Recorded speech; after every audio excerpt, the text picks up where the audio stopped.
महाराष्ट्रातील number 1 TV channel आवाज TV, आवाज आपल्या सर्वांचा। धुळ्यातील निमजापूर येथील दुहेरी हत्याकांडाप्रकरणी आरोपीला फाशीची शिक्षा द्या, संतप्त गावकऱ्यांचा तहसील कार्यालयावर मूक मोर्चा।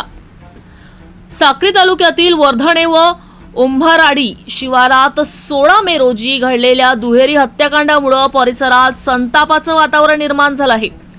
भडणे ते साकीपाई मूक मोर्चा काढून या घटनेच्या गावकऱ्यांनी निषेध व्यक्त केला।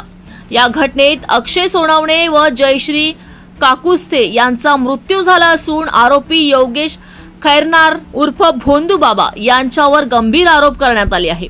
या प्रकरणातील आरोपीनं पीडित महिलेला गुंगीचं औषध देऊन अत्याचार केल्यानंतर हत्या केल्याचा आरोप ग्रामस्थांनी केला आहे।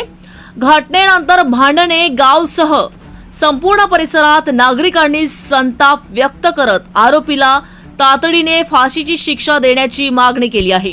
तपास फास्ट ट्रॅक न्यायालयात चालवून दोषींवर कठोर कारवाई करावी, तसेच गुन्ह्यातील इतर संशयितांना तात्काळ अटक करावी अशी मागणी ग्रामस्थांनी प्रशासनाकडे केली आहे। दरम्यान परिसरात तणावपूर्ण वातावरण असून पोलिसांकडून बंदोबस्त वाढवण्यात आला आहे।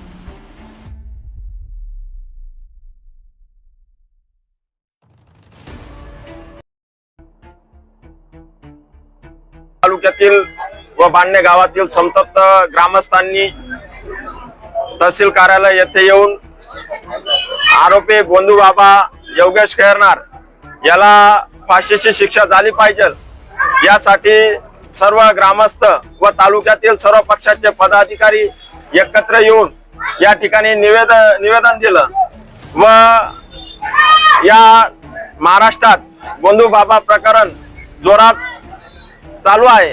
तसंच या साक्री तालुक्यात अतिशय निष्पाप लोकांना चुकीच्या पद्धतीने या भोंदू बाबाने मारला आहे।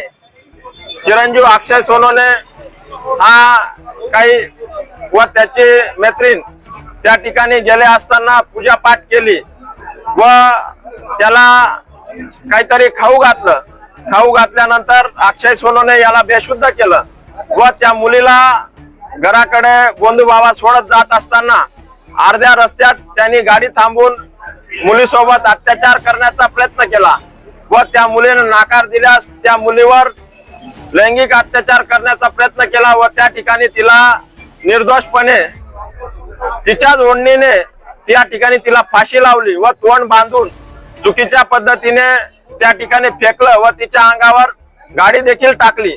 याचाच सर्व नायनाट मिटवण्यासाठी चिरंजीव अक्षय या रात्री 2 वाजेला त्या मठावर गेला भोंदू बाबा व चिरंजीव अक्षय याला देखील चुकीच्या पद्धतीने ठिकठिकाणी त्याच्या बरगड्या फ्रॅक्चर केल्या आणि डोक्यात पण चुकीच्या ठिकाणी आपल्या लोखंडी पारने त्याच्यावर वार करून त्याला त्याच ठिकाणी ठार मारलं। एवढंच थांबून तिथं थांबला नाही, त्या प्रेताला त्यांनी गोंटीत भरून दूर अशा ठिकाणी जंगलात त्या ठिकाणी आपण दिवसा देखील जाऊ शकत नाही त्या ठिकाणी त्या पोतडीमध्ये घालून त्याला तिथं नाल्यात फेकलं।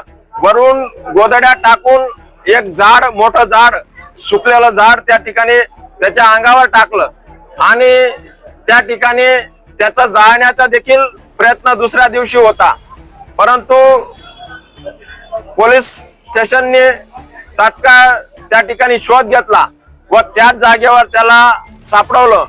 म्हणून सर्व पोलिसांचा देखील आम्ही लवकरात लवकर शोध घेतला, त्याबद्दल त्यांचं देखील अभिनंदन करतो। मात्र पुढील तपासासाठी त्यांनी कोणत्याही प्रकारची निष्काळजीपणा न करता आरोपीला कशी फाशीची शिक्षा लवकरात लवकर होईल हेच आम्ही त्यांच्याकडनं आश्वासन घेतलं आहे आणि आम्हाला देखील या महाराष्ट्र राज्याचे गृहमंत्री यांच्या देखील कानावर आम्ही टाकला आहे। महाराष्ट्र राज्याचे मुख्यमंत्री उपमुख्यमंत्री एकनाथ शिंदे साहेब यांच्या देखील कानावर आम्ही टाकला आहे। पीडित मृतांना घेऊन गुरुवारी त्यांनी आम्हाला वेळ देखील दिली आहे, आम्ही वेळ घेऊन त्यांना देखील भेटणार आहोत आणि आरोपी भोंदू बाबा योगेश खैरनार याला कशी लवकरात लवकर फाशीची शिक्षा भेटेल याच्याशिवाय आम्ही शांत देखील बसणार नाही। एवढं बोलतो, थांबतो। रोजच्या ताज्या घडामोडींसाठी आवाज टीव्हीला सबस्क्राईब करा आणि बेल आयकॉन प्रेस करा।